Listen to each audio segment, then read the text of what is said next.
Bom, então a gente vai iniciar esse último bloco, né, de aulas, tá? E depois a gente finaliza com uma avaliação contínua. A aula de hoje é bem gostosa, bem agradável, né? A gente vai falar dos biomas, domínios e formações vegetais, tá? Mais para a gente entender as classificações, para quem não conhece muito, conhecer um pouquinho mais os tipos de vegetação que a gente tem aqui no Brasil. E acho que o principal aí, conhecer as nomenclaturas, as classificações, tá? Geralmente a gente encontra esse... Vai ter contínuo assim, Bárbara. Hoje no final da aula eu vou falar um pouquinho mais para vocês sobre isso, tá?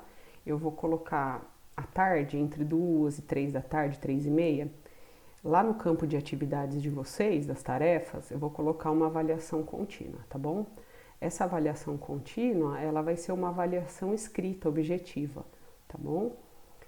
Como que eu vou fazer com vocês a questão de avaliação? Eu já tinha falado um pouquinho, mas vou relembrar, aproveitar esses minutinhos aí. A gente vai fazer essa avaliação contínua agora, sobre esse primeiro bloco de aulas. Depois a gente vai caminhar mais um pouquinho, continuar falando de geografia do Brasil e faz mais uma avaliação contínua. Não é para entregar hoje não, eu vou dar uma semana para vocês fazerem, tá, Bárbara? Eu vou colocar no ar hoje e aí vocês têm uma semana para me entregar, beleza? Fica tranquila, porque também para mim não adianta fazer num dia e entregar no mesmo dia, porque fica muito corrido. E eu não quero que vocês façam coisas ruins também. Quero que façam com calma, com tranquilidade, cada um no seu tempo, tá? Então aí a gente faz uma avaliação contínua, eu coloco ela no ar hoje, aí vocês têm uma semana para entregar. A gente faz mais um bloco de aulas, vai durar mais umas 3 semanas, faz mais uma avaliação contínua, que também vai ser objetiva, escrita, tá? Mas é bem simplesinho, 1 ou 2 questões, tá? Por enquanto. Depois, no final do bimestre, a gente vai fazer uma avaliação final, né? Uma avaliação global, e aí ela vai ser no Forms, ela vai ser de múltipla escolha, tá? Então eu avalio um pouquinho a escrita de vocês agora, a elaboração de textos, e aí na avaliação final a gente faz uma avaliação mais objetiva mesmo. Assim a gente consegue exercitar várias formas aí de avaliação, tá bom? Bora começar então, tá? Já tá num horário bem adiantado, hoje a gente tem bastante coisa para trabalhar. Eu vou só falar para vocês, gente, que eu vou entrar na tela de compartilhamento e aí eu não consigo mais ler o chat, tá? Então se der algum problema na imagem, não está aparecendo, eu vou pedir para vocês abrirem o microfone e me avisar. Falar, ó, Aline, eu não estou conseguindo ouvir, travou a imagem, não está aparecendo o slide, tá? Porque aí como eu vou estar lá na outra tela, eu não consigo ler o chat. Aquela história de sempre, tá bom? Só para relembrar e pedir ajuda de vocês nesse sentido. Eu vou iniciar então, eu vou pedir para vocês, caso não esteja aparecendo esse primeiro slide aí, biomas, domínios e formações vegetais no Brasil, vou pedir para vocês me avisarem pelo microfone, tá bom? Do contrário, a gente manda bala. Vamos seguir. Então, pessoal, hoje, então, como eu adiantei para vocês, a finalização desse primeiro bloco sobre as características físicas do Brasil, tá? Sobre as fisionomias do Brasil. Então, a gente finaliza hoje. Nós vamos então, como está aqui no comecinho, biomas, domínios e formações vegetais. São 3 coisas diferentes que nós vamos aprender, mas que estão integradas umas às outras, tá?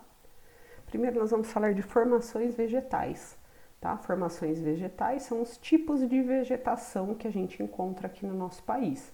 Quando eu estou falando de formação vegetal, eu só estou falando do tipo de floresta, por exemplo, de formação herbácea, arbustiva, arbórea, tá? Herbácea é quando a gente tem formações mais simples, tá? Arbustivas, formações de arbustos ou árvores de menor porte, e arbóreas, formações florestais mesmo, tá? Aqui eu coloquei 2 mapas, gente, vou pedir para vocês observarem com bastante atenção, onde a gente tem 2 cenários, né? Um cenário lá de vegetação original do Brasil, tá? E um cenário como se encontravam essas formações vegetais no ano 2000. Observem aí. Então, as principais formações vegetais, ou seja, a vegetação original que a gente tinha no Brasil, é floresta amazônica, mata atlântica, mata dos cocais, mata dos pinhais, cerrado, caatinga e os campos. E depois nós temos outras formações, como as formações litorâneas e o Pantanal, Deixa eu abrir lá rapidinho para deixar mais alguém entrar. Vamos lá. Tô voltando aqui, vocês me falam, tá? Se tá aparecendo os dois mapas novamente. Eu não sei se sai da tela de vocês e volta, mas todo caso. Então nós temos as formações originais, que eu tava falando para vocês, né? Pantanal e depois as formações litorâneas.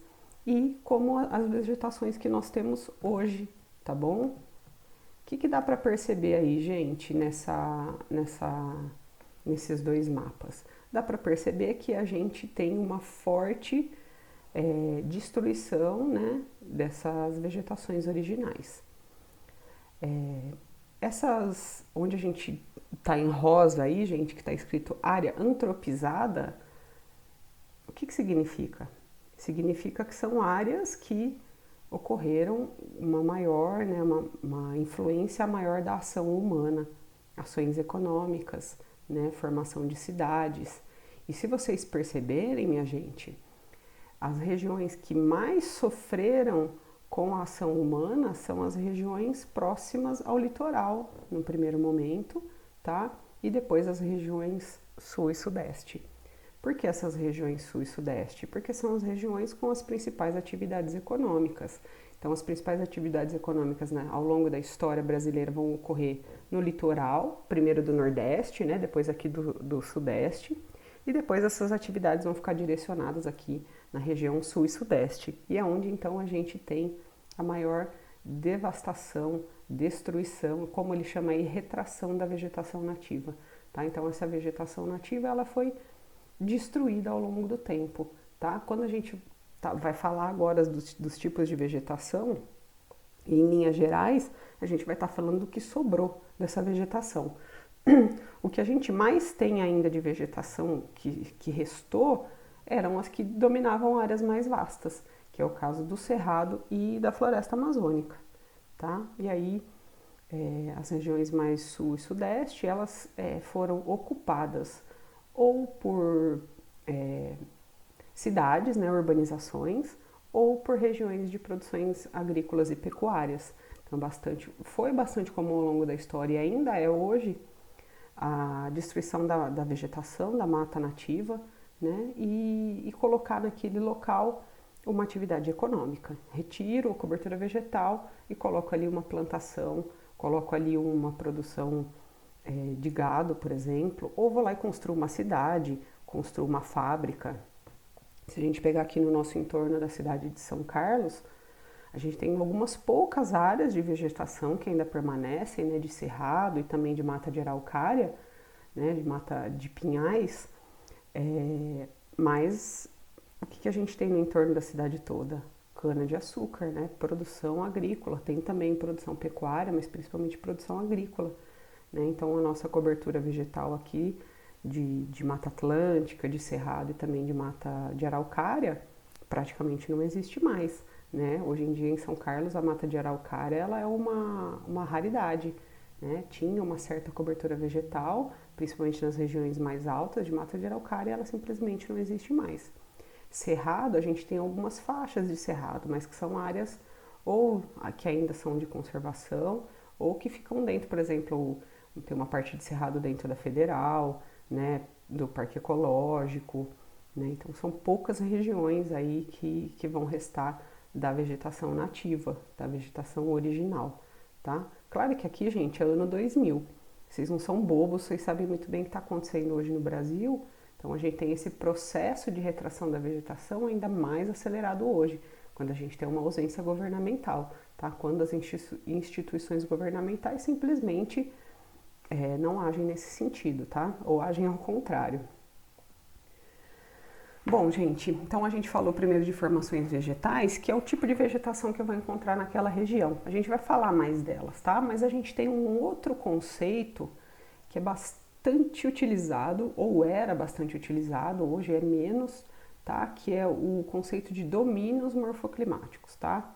A gente tem um geógrafo bem importante no Brasil, que é o Aziz Absaber, e ele não se conformava apenas com uma classificação da vegetação que só aquilo determinasse uma região. Então, eu tenho floresta amazônica. Pô, será que isso... Ixi, floresta amazônica. Só floresta amazônica determina aquela região? Então, para o Aziz Absaber, ele falava, eu preciso de um termo que fale melhor sobre uma determinada região. E aí, então, ele vai criar esse termo de domínios morfoclimáticos, tá? Então, para ele vai incluir dentro desse conceito de domínios, além da vegetação em si, da paisagem natural, ele vai levar em conta o relevo e o clima, tá? E também vai levar em consideração a vegetação, a paisagem natural, tá? Então, a junção de relevo, clima e vegetação a gente vai chamar de domínios morfoclimáticos.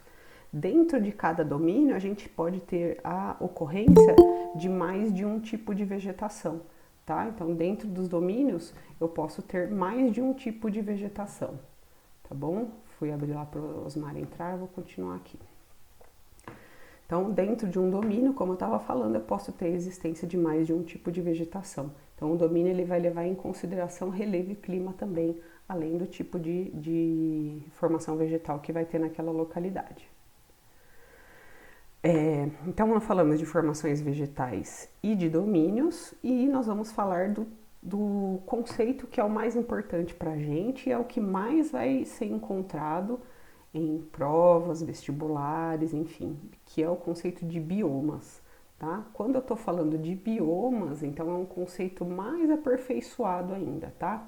Eu até deixei ele aqui no quadradinho vermelho, então, segundo a definição do IBGE, bioma é um conjunto de vida constituído pelo agrupamento de tipos de vegetação contínua identificáveis em escala regional com condições geoclimáticas similares. E aí, gente, olha o que o bioma traz de diferente. Ele tem história compartilhada, então vai levar em consideração não só os aspectos geográficos físicos, mas aspectos geográficos humanos, tá? Então vai levar em consideração a cultura e a história daquele local, tá? Então quando a gente fala de biomas, a gente está falando também do aspecto histórico de cada região, ocupação, atividades econômicas, tá? Então é um conceito mais amplo. A gente tem o conceito de ecossistema, né? Os ecossistemas, eles são formações menores que vão ocorrer dentro dos biomas, né? Então, ao contrário dos biomas, os ecossistemas não apresentam uma definição espacial bem delimitada. Então, eu posso ter dentro de um bioma mais de um tipo de ecossistema, beleza? E aí a gente tem, vou passar aqui, os principais biomas brasileiros, tá? Agora a gente precisa de bastante atenção, porque é um sistema bastante complexo e nós temos vários biomas aqui no nosso país, tá? Então, os principais biomas que a gente tem, a Amazônia, vão acompanhando aí comigo, a Caatinga, em amarelo, né, região do sertão nordestino. Depois lá embaixo, Campos Sulinos, bem no sul do Rio Grande do Sul, pega uma boa parte do Rio Grande do Sul. O Cerrado, toda a porção central brasileira. Depois nós temos a Mata Atlântica, né, que é uma vegetação que vai vir desde do litoral norte brasileiro e vem até aqui no litoral sul. Claro, né, já bastante devastada. A gente está vendo onde originalmente ela se encontrava, tá? Temos o Pantanal, que está ali na região do Mato Grosso e Mato Grosso do Sul. As vegetações costeiras, que vão ser, né, desde a costa extremo norte até o extremo sul do Brasil. E algumas outras áreas de transição, tá? Como, por exemplo, o Mato dos Cocais, tá? Que a gente vai encontrar aí, enfim, temos regiões de transição. Transição Amazônia-Caatinga, Mata dos Cocais, Amazônia Cerrado, que a gente vai encontrar algumas formações de campos limpos, Cerradão também, e transição Cerrado-Caatinga, onde a gente também tem formações de campos limpos, campos sujos. Depois nós vamos falar um pouquinho mais, tá? Então, existem os biomas principais e algumas áreas, zonas de transição. Vamos lá, então, vamos conhecer cada um deles, tá? Com mais cuidado. Primeiro, então, nós vamos falar... Eu trouxe para vocês, gente, falando do domínio, a característica do domínio e o bioma, tá? Alguns que a gente vai ver vão ser só as formações vegetais, mas que são importantes de falar. Eu escolhi então botar aqui nessa apresentação aquilo que vocês precisam saber, tá? Vocês vão perceber que de repente no livro tem um pouquinho menos de informação, então eu trouxe para cá o que é mais relevante, tá bom? Domínio amazônico, então, domínio de terras baixas e florestadas, floresta latifoliada e clima equatorial. Então, dentro do domínio amazônico, a gente tem o bioma da floresta amazônica, tá? É uma floresta latifoliada, perene e estratificada. Olha lá quantos termos, né? Latifoliada são aquelas folhas bem grandes, tá? Formações de folhas bem grandes que ajudam na respiração da planta. Floresta perene é aquela floresta que vai existir o ano todo, tá? Onde as suas folhas ocorrem também o ano todo, não tem uma época do ano em que as folhas caem, né? Nós temos a formação de vegetações perenes. E também no caso da vegetação amazônica, ela é estratificada, ou seja, ela é dividida em pedaços, tá? Que nós vamos conhecer daqui a pouco. Essa é uma região, então, como a gente já falou de clima, né? Uma região muito quente e bastante chuvosa, o que gera uma extensão hidrográfica muito grande. Então, nós temos muitos rios, a gente falou disso na aula passada. Por a gente ter bastante quantidade de água e uma temperatura elevada, então muita umidade e muita temperatura, né, uma temperatura sempre elevada, isso gera uma grande biodiversidade, tá? Então, nós temos milhares aí de plantas e animais que, inclusive, só existem nesse local, tá? Nós temos alguns tipos de plantas e animais que só existem ali, tá? Se a gente faz a derrubada de um pedaço de uma floresta como essa, a gente pode ter a destruição de plantas e animais que sequer foram catalogados. Vocês vão lembrar que a gente falou, por exemplo, na semana passada da construção da hidrelétrica de Belo Monte, onde levou à inundação de uma região de floresta amazônica. Quando ocorre essa inundação, eu estou perdendo ali espécies de plantas e animais que de repente não são nem conhecidos, tá? Tem uma informação bem importante sobre a floresta amazônica, meus amigos, que é a questão do solo, tá? O que se pensa que, por a floresta amazônica ser tão diversa, o solo deve ser muito fértil. E, na verdade, isso não ocorre, tá? O que ocorre? O que mantém o solo da Amazônia, da floresta amazônica fértil, é a própria existência da floresta. A matéria orgânica que se forma, então as folhas que vão caindo, os animais que morrem, né? Tudo isso vai formando sobre o solo uma camada de matéria orgânica, tá? Serrapilheira, né, que o pessoal chama, vai se formando essa matéria orgânica. Essa matéria orgânica é a que dá para o solo a sua fertilidade, tá? Então ela abastece o solo de nutrientes. Se eu fizer a retirada da cobertura vegetal amazônica, então se eu tirar a floresta, aquele solo tem uma tendência a se tornar deserto, tá? Por isso que muitos locais de retirada de floresta acabam passando por um processo de desertificação, porque o solo da floresta amazônica em si ele é pobre, tá? Ele só passa a ser um solo rico em nutrientes pela própria presença da floresta, tá? Isso é muitíssimo importante, tá, gente? A gente tem interação entre atmosfera e floresta, manutenção da umidade, então a própria floresta também gera umidade. A respiração das plantas faz com que haja uma grande umidade naquela região, tá? E também, como a gente sabe, estamos vivendo talvez isso hoje no nosso auge, nas últimas décadas, a devastação da região amazônica, né, chamado Arco do Desmatamento, que a gente vai ver já já. Quando a gente fala da floresta amazônica, meus amigos, a gente fala que ela é estratificada, ou seja, ela é dividida em patamares, ela é dividida em partes, em pedaços. No caso da floresta amazônica, são 3 partes, tá? A primeira parte é chamada Mata de Igapó, que são regiões que estão constantemente inundadas, tá? Se vocês olharem aí, a Mata de Igapó é uma mata que está constantemente inundada, são planícies inundadas, tá? Onde a gente tem plantas e animais também que são adaptados àquele tipo de solo, tá? Então, e também por ser alagado, não são regiões que têm tanto oxigênio, por isso que muitas vezes as raízes acabam indo para fora para conseguir fazer a respiração, tá? Então, Mata de Igapó é uma mata que está constantemente inundada. Depois nós temos a Mata de Várzea, tá? A várzea, sempre que a gente fala de várzea, a gente está falando de regiões que são periodicamente inundadas. Eu vou dar um exemplo de região de várzea. Aqui em São Carlos, amigos, nós temos a região ali do Mercadão, a Baixada do Mercado, né? Que é o vale ali do Rio Gregório. Aquela região onde se construiu o mercado municipal, né? E as demais lojas ali do centro, do calçadão, do Mercadão, a gente tem nessa região, quando chove muito, o que acontece? Inunda todo o centrão ali, né? Vira um rio. Por que vira um rio ali, amigos? Porque o rio tá ali. Aquela região é uma região de várzea. Então, quando chove muito, o rio ele precisa se alargar, ele precisa ocupar mais espaço, né? E aí, que espaço ele vai tomar? A várzea, tá? Quando eu tenho vegetação, tudo ok, não tem problema nenhum. Quando eu não tenho vegetação e tenho ocupação humana, os problemas são gigantescos, tá? E a ocupação de áreas de várzea não é um problema apenas são carlense, né? É um problema global. E brasileiro nem se fale, né? A gente tem ocupação de áreas de várzea porque antigamente eram áreas que não eram ocupadas, vai lá, joga a terra em cima, a terra, né? E loteia. E aí essas terras eram terras muito baratas, né? Por isso que se desenvolve bastante ocupação humana nas áreas de várzea.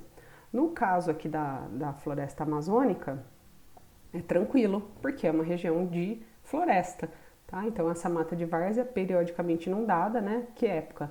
Época de mais chuvas. E são árvores localizadas nessa região, árvores de grande valor econômico, como o caso das seringueiras. E nós temos o terceiro estrato da floresta amazônica, que é a mata de terra firme, tá? A mata de terra firme, então ela nunca é inundada, ela está sempre seca, e onde nós vamos ter a ocorrência de árvores gigantescas, centenárias, que chegam até 60 metros, a mais até de 60 metros. Tudo bem? Essas três denominações da mata, da vegetação da floresta amazônica, bastante importante, costuma cair bastante em provas, tá? Deixa eu tomar uma água. Vamos lá.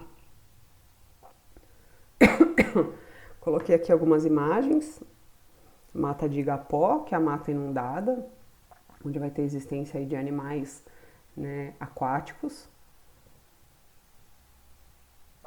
A mata de várzea, que ela é inundada uma época do ano, né? E por ela ser inundada uma época do ano, o solo é bastante fértil, tem bastante matéria orgânica. E aí a seringueira, né, periodicamente inundada. E a mata de terra firme, que são aquelas árvores gigantescas, centenárias, que a gente encontra no interior da floresta, nas regiões mais distantes do rio. Aqui, gente, eu trouxe um pouquinho para falar sobre o arco do desmatamento, né? Quando a gente fala da floresta amazônica, muitas vezes nem se pede muito coisa específica sobre a floresta em si. Mas se fala bastante de questões sociais e econômicas ligadas a ela. No Enem, por exemplo, costuma se pedir questões econômicas, sociais, né, ligadas à floresta. Então, o arco de desmatamento é uma região que se forma em torno da floresta amazônica, tá? Onde as atividades econômicas estão sendo implementadas cada vez mais com o passar dos anos, tá? Então, tá mostrando aqui de 2000 até 2007, né, a destruição da floresta original, né, onde ela está em verde, e essas outras regiões onde elas foram retiradas. As regiões, o arco, né, ele vai fazer uma volta aí, ele vem de Rondônia e ele faz o arco, né, e vai quase até lá no Amapá, faz toda a volta no Pará, que é onde a gente tem a expansão das fronteiras agrícolas, né, o aumento das atividades agrícolas e pecuárias nessa região, tá? E o aumento dessas atividades, claro, para eu ir lá e ter uma plantação de soja, para eu ir lá e ter uma criação de gado, eu faço a retirada da cobertura vegetal. E aí, gente, eu coloquei aqui uma do ano passado, de 18 até 19, tá? São fontes bastante seguras, né? Que é o INPE.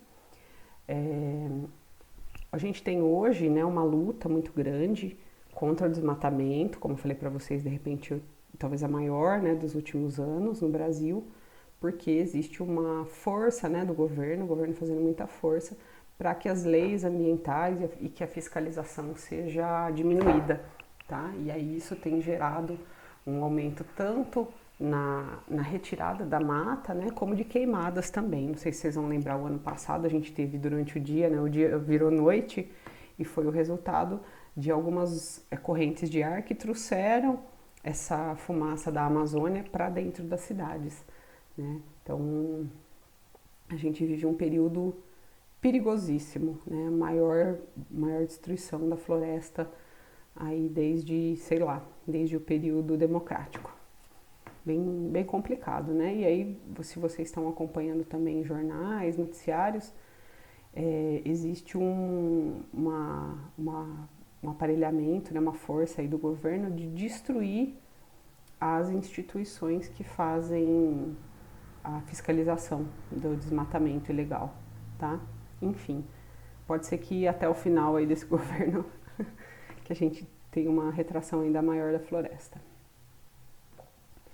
Seguindo um pouquinho, então fala do domínio do cerrado primeiro, né? Então, o domínio do cerrado, chapadões tropicais interiores recobertos com cerrado, tá? E o cerrado, gente, falei para vocês, né?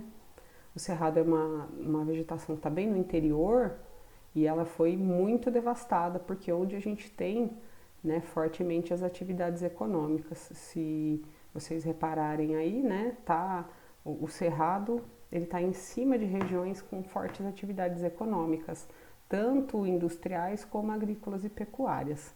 Então vai lá, retira a cobertura vegetal e coloca atividade econômica. Falando do bioma do cerrado, né?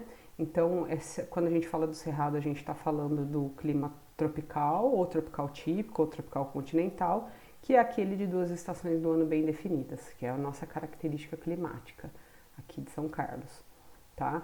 É uma vegetação parecida com as savanas africanas, então uma região de vegetação que pode ser arbustiva, pode ser herbácea ou arbórea, tá? Nessa região é comum os incêndios, por ser uma vegetação que passa por um longo processo de estiagem, é comum que ocorram os incêndios dentro do cerrado, de forma natural. Porém, esse incêndio natural, ele, né, que deveria ocorrer de forma natural, ele vem sendo aumentado aí pela ação humana, principalmente para derrubada, né, destruição de áreas de cerrado para atividades econômicas. Uma característica, né, da vegetação do cerrado é que são árvores ou arbustos com a casca muito grossa e os troncos e os galhos retorcidos. Tá? Dá um rolezinho no cerrado. São árvores que não são tão altas, né, e elas têm uma aparência bem seca. E o solo do cerrado em si, ele também não é um solo rico, né, ele é um solo relativamente pobre. Então, como que eu utilizo economicamente o solo pobre? Eu vou lá e faço a correção do solo, né? Então, eu transformo aquele solo num solo bom para a produção agrícola, né? E aí, eu transformo aquele solo que não é fértil num solo fértil e coloco atividades econômicas ali, tá? Também é uma região com bastante ocupação urbana, como a gente bem sabe.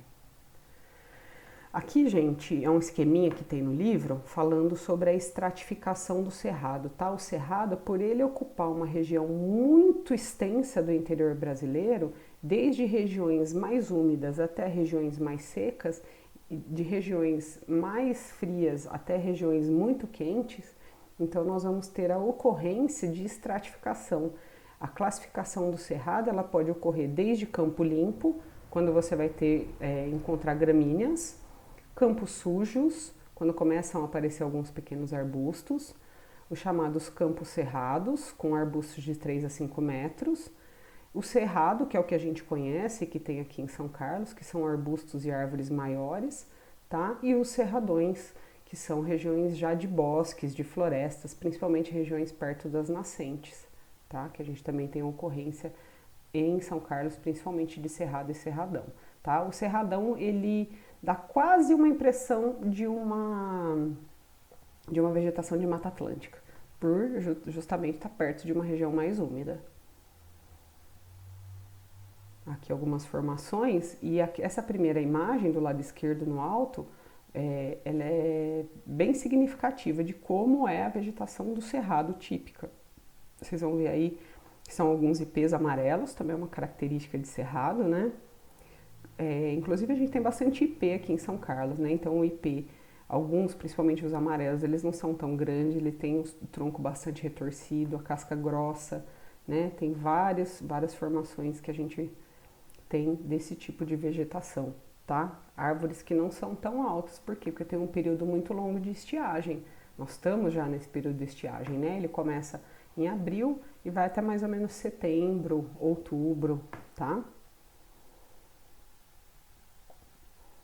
Continuando aí, nós vamos falar do domínio da Mata Atlântica, tá? A Mata Atlântica, ela é a região aí que sofreu, né, muito com a devastação desde o início do período colonial, e a gente chama o domínio da Mata Atlântica de áreas mamelonares, de mata atlântica florestadas.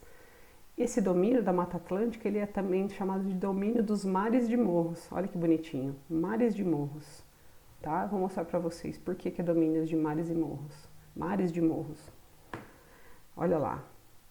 Esse tipo de relevo, né, que faz parte do domínio da Mata Atlântica, eu até já mostrei um pouquinho quando a gente falou, né, do tipo de formação de relevo que nós temos aqui no interior, que são esses relevos bem arredondados, tá? Que eles falam que é de meia laranja, são formações bem arredondadas. Essas formações, elas são formações bastante antigas, tá?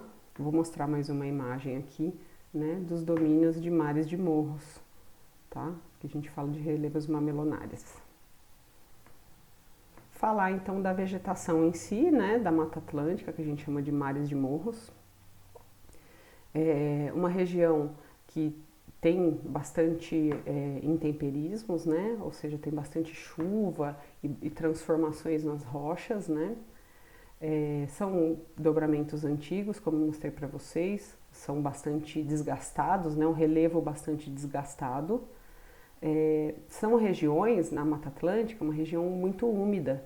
Por quê? Porque ela vem margeando a costa, né? Então nós temos a região costeira brasileira e uma grande parte da costa brasileira ela tem essa formação desse tipo de relevo, que é um relevo relativamente alto, mas já bastante desgastado, né? E com muitas chuvas, porque as chuvas, né, uma grande parte das chuvas tem a sua formação do mar. E aí essas massas entram do mar e elas vão encontrar o relevo. Então essa chuva acaba acontecendo bem sobre esse tipo de formação, tá? Então as chuvas, muitas vezes, vou dar um exemplo. A gente tem a cidade de Santos, que é no nível do mar, e temos a cidade de São Paulo, mais ou menos uns 700 metros de altitude. Entre Santos e São Paulo, a gente tem a Serra do Mar, né? E aí, essa chuva, ela vem do mar em direção ao interior do continente. E ela vai encontrar esse relevo de mares de morros, onde vai ocorrer a chuva, tá? Então, essas chuvas orográficas são as chamadas chuvas de relevo, tá? Então, o próprio relevo de mares de morros barra a passagem das massas úmidas do litoral em direção ao interior. Essa Mata Atlântica, né, que ela é maravilhosa e até mais diversa do que a floresta amazônica, ela vem sendo devastada desde o início do período de colonização. Eu coloquei aí algumas atividades que ocorreram na Mata Atlântica. Extração do pau-brasil, depois produção de açúcar no Nordeste, produção de café na região do Vale do Paraíba, cacau no sul da Bahia, fora a urbanização. A gente tem a maior parte da urbanização brasileira próximo ao litoral. Mais para frente a gente vai falar um pouquinho de população do Brasil e aí a gente vai perceber que a maior parte da ocupação urbana, né, ocupação humana, tanto no Brasil como no mundo todo, está mais próxima do litoral. Então, onde eu tenho maior ocupação urbana, né, onde eu tenho a ação humana, é claro que eu tenho menos cobertura vegetal, infelizmente. E a Mata Atlântica, assim como a gente falou do Cerrado e da Floresta Amazônica, elas são estratificadas, né? A Mata Atlântica ela é estratificada, dividida em pedaços, né? Que nós vamos ver agora. Ela também é latifoliada, né? Formada por árvores com folhas bem grandes e é também perene, ocorre o ano todo. Vamos falar então dos ecossistemas, né? Que são os tipos de vegetação que a gente encontra dentro do bioma da Mata Atlântica.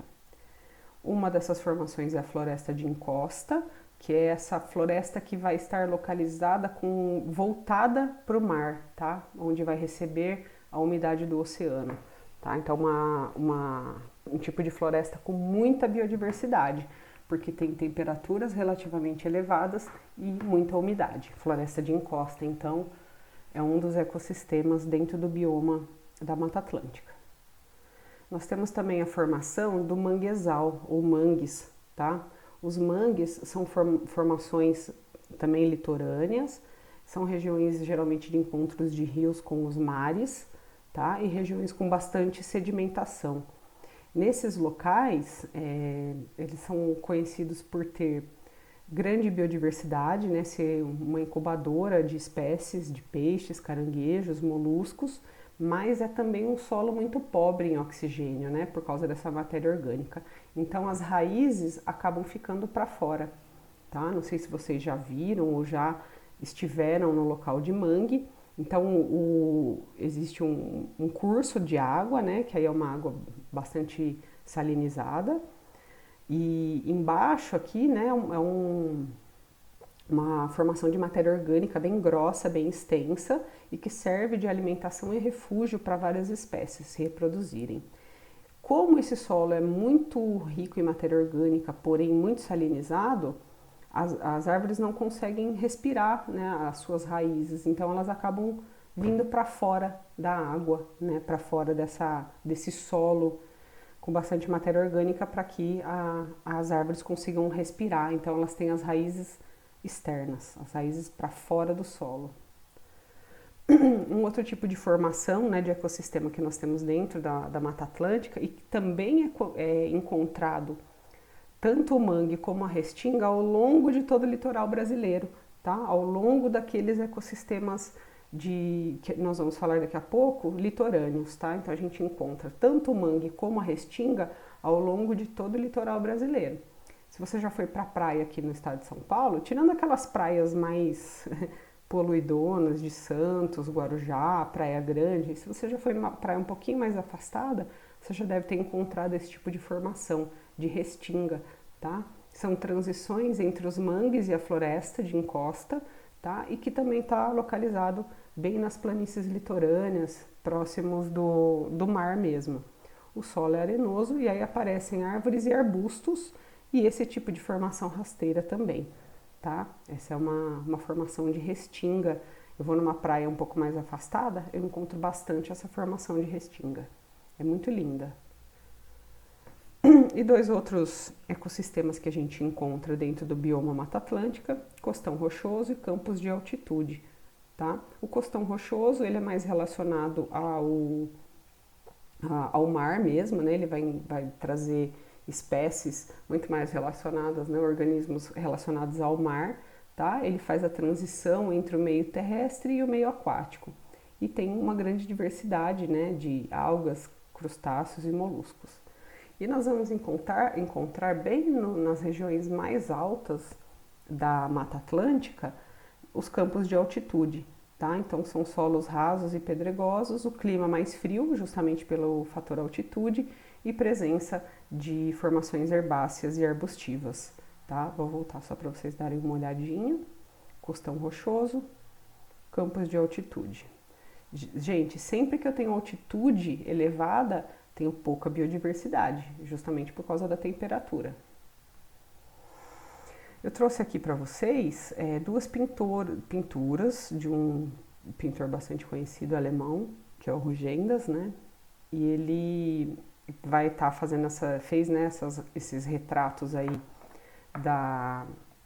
das vegetações brasileiras, e aí ele faz da Mata Atlântica em dois momentos, né? A Mata Atlântica ainda natural, né, original, e ele faz essa pintura num período muito próximo, já trazendo a devastação, o início das atividades econômicas, mostra também um pouquinho aí de escravidão, né, e como que foi feita essa ocupação da Mata Atlântica. Deixa eu dar mais um gole de água aqui. Sem tossir agora, né? Engasguei aquela hora, doida. Seguindo então mais um pouquinho em direção ao Nordeste brasileiro, nós vamos falar do domínio da Caatinga primeiro. A região da Caatinga são depressões intermontanas e interplanáuticas semiáridas. Ai, que coisa linda, né? A Caatinga, tem essa característica climática justamente por estar localizadas em regiões entre montanhas, entre planaltos, né? Justamente por causa do Planalto da Borborema, que é uma região montanhosa, né? Uma região de morros localizado no litoral nordestino, o Planalto da Borborema é um dos fatores que impede a entrada de umidade para a região que a gente conhece como Sertão Nordestino ou Caatinga. Tá? Então, uma região de depressão que fica entre regiões planálticas. Vamos lá. Está localizado aí bem nessa região que está mostrando para vocês. Tá? Como a gente já falou, uma região com pouca abrangência de rios perenes e com clima seco, né? Por a gente ter o clima seco, nós vamos então ter formações de árvores pequenas, folhas pequenas. Essas folhas são decíduas, ou seja, elas perdem, né, as folhas ao longo do ano, porque tem um longo período de estiagem. Presença de cactos e arbustos espinhosos, que também é uma forma de proteção e de respiração e acúmulo de água dessas espécies. Né? Por ter pouca chuva, os solos são secos, pedregosos, né? E nós temos a presença de rios intermitentes, são rios que ocorrem na época de chuvas e que secam na época de secas. Por isso que nessa região o pessoal sofre bastante, né? O período de chuvas ele vai no máximo de 3 meses e o restante do ano com estiagem. Então é muito difícil ter qualquer tipo de produção, né? Aqui tem uma imagem aí da Caatinga, né? Com as suas árvores que perdem as folhas, alguns cactos, né? Formações também arbustivas. Lá do Nordeste a gente desce bastante, vamos lá para o extremo sul do Brasil, falar dos domínios das pradarias, tá? As pradarias que a gente chama de coxilhas subtropicais, com pradarias mistas. Que coisa linda, né? As coxilhas são essas formações de apenas herbáceas, de gramíneas, né? Vamos falar um pouquinho sobre. O bioma, né, a gente chama de campos sulinos ou pampas, a gente chama também de pampas gaúchos, tá? Tem algumas pessoas que chamam também de campanha gaúcha. São vários nomes para designar o mesmo local. Então, campos sulinos, pampas gaúchos, campanhas gaúchas. Tem alguns locais que vão falar pradarias também gaúchas, tá? É uma região de relevo ondulado e vegetação herbácea, com predominância de gramíneas. Tem algumas matas de galerias, né, próximas aí dos vales, onde é um pouquinho mais úmido, então tem uma vegetação mais diferenciada. Essa região dos campos sulinos ou dos pampas gaúchos é uma região com forte ocupação, porém não tão urbanizado, mas sim com ocupação para pecuária e também para a agricultura. Hoje é uma região com agricultura fortemente mecanizada, tá? Então, uma pecuária muito tradicional, uma das primeiras regiões do Brasil a ter a criação do gado para abate em larga escala, tá? Que inclusive essa produção de gado abastecia todo o Brasil durante colônia, império, né? Se levavam as tropas de gado em direção ao interior para fazer o abate em loco. Né? Então, a produção do gado é muito importante, faz parte inclusive da cultura gaúcha, a questão do churrasco, né? Isso também é uma herança cultural muito atrelada ao Uruguai e à Argentina, tá? É o mesmo tipo de vegetação aqui dos campos sulinos que eu vou encontrar em praticamente todo o Uruguai e boa parte da Argentina, tá? Então, é um bioma que extrapola o território nacional. Então falamos aqui dos campos sulinos, tá? Eu vou voltar um pouquinho só para vocês darem uma olhada como ele é. Ele é uma região de pastagens, longas pastagens, tá? Por que de longas pastagens? Por que eu não encontro outros tipos de formações mais arbóreas? Porque é uma região de baixas temperaturas, uma região muito fria. Então, se eu tenho essa baixa temperatura, eu não consigo ter o desenvolvimento de vegetações mais robustas.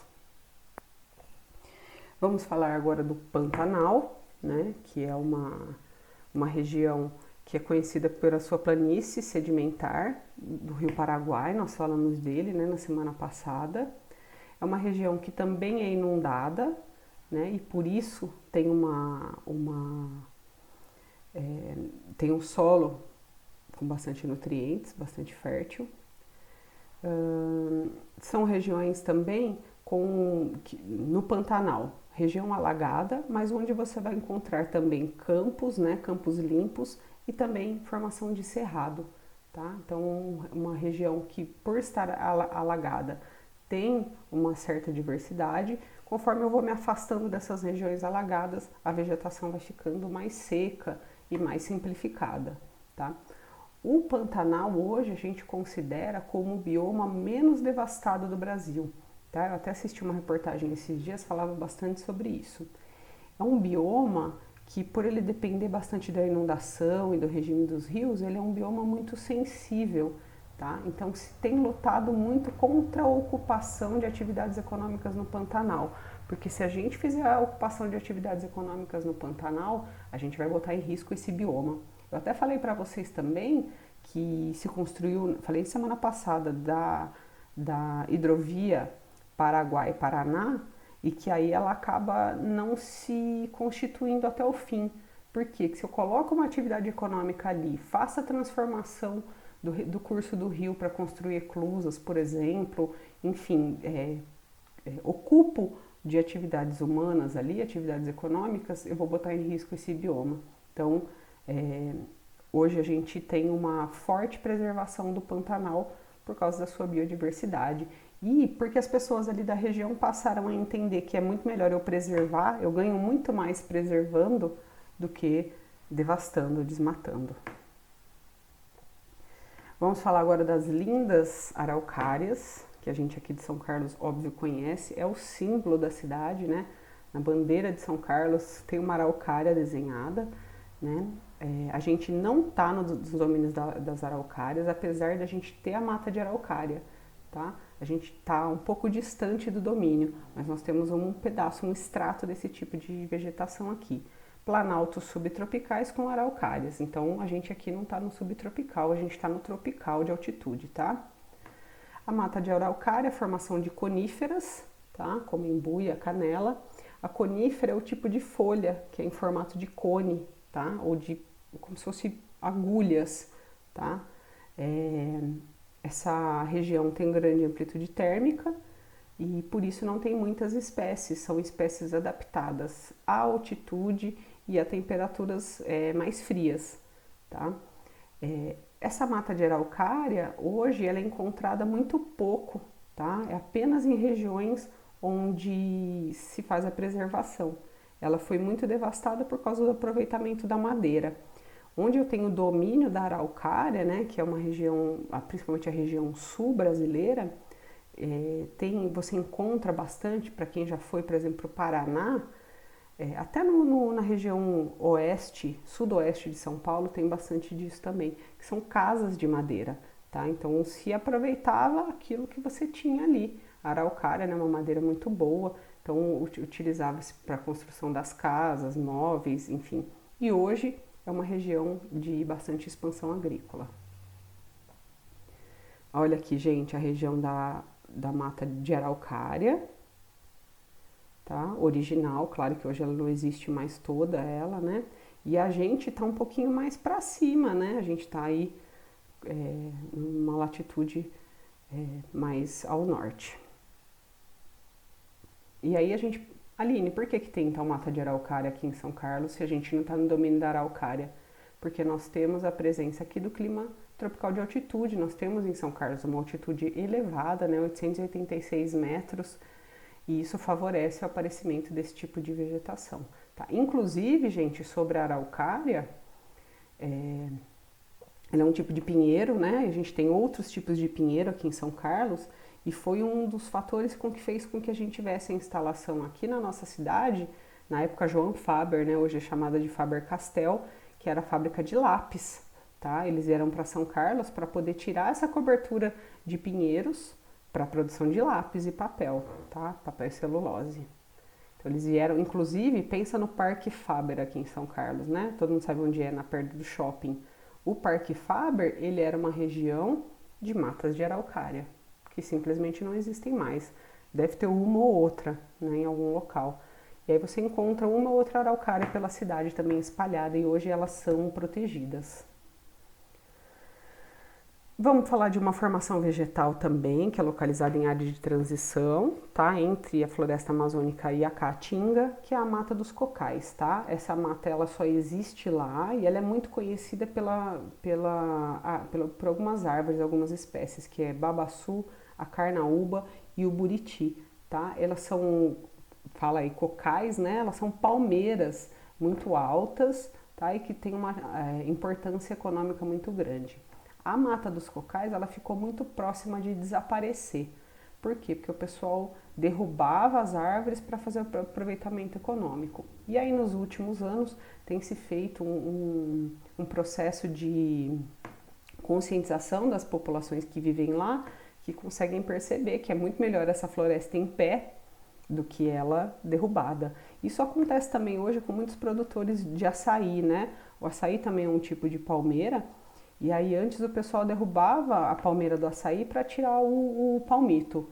E aí eu perdi aquela floresta, né? Se eu se eu faço a preservação das palmeiras de açaí para a produção do açaí, então eu tenho uma produção todo ano. Se eu derrubar a palmeira para tirar o palmito, eu vou demorar mais 15, 20 anos para ter novamente aquele açaizeiro em pé, tá? Então nos últimos anos tem se feito aí um processo de conscientização dessas populações no sentido de preservação para a manutenção das atividades econômicas, tá? Falei que é uma região lá de transição.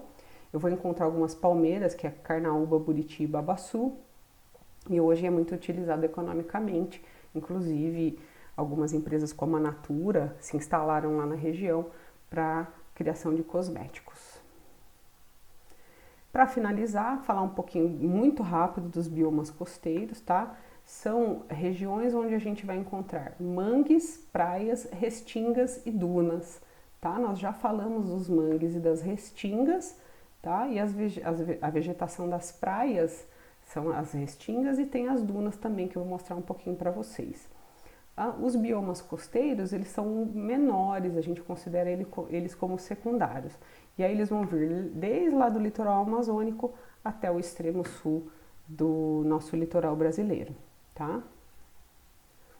Aqui a vegetação das praias, né? Restingas, dunas, os mangues a gente já tinha falado, são todos eles que acontecem nas regiões litorâneas, tá? Aqui a gente tem formações aí litorâneas, onde a gente vai ter ao longo de todo o litoral brasileiro. Então, se eu for lá no litoral do norte e nordeste e vir até aqui o litoral sul, nós vamos encontrar esse mesmo tipo de formações vegetais, tá? Vamos encerrar então por hoje. Quero saber se alguém gostaria de perguntar alguma coisa, queria que abrisse aí o microfone. E enquanto vocês vão formulando aí, gente, como eu falei no comecinho da aula, não estavam todos, então eu vou falar agora, tá? Eu vou colocar à disposição, agora a gente vai almoçar, todos nós, que vocês já devem estar com fominha, eu também. Então, assim, logo depois do almoço, eu vou disponibilizar lá no campo de atividades uma avaliação contínua para vocês me entregarem, né? Como eu falei lá no comecinho, eu vou dar uma semana para que vocês possam executar essa atividade, tá? Tô voltando aqui para conversar com vocês. Gente, vocês têm alguma dúvida sobre o que a gente falou, sobre o que eu apresentei hoje para vocês? Alguma dúvida específica de algum tipo de vegetação? Em linhas gerais é bem tranquilo, né? Mas de repente pode surgir alguma dúvida aí. Alguém quer perguntar alguma coisa sobre avaliação contínua? Tranquilo, Ana? Alguém quer fazer algum tipo de comentário? Deixa eu parar a gravação aqui.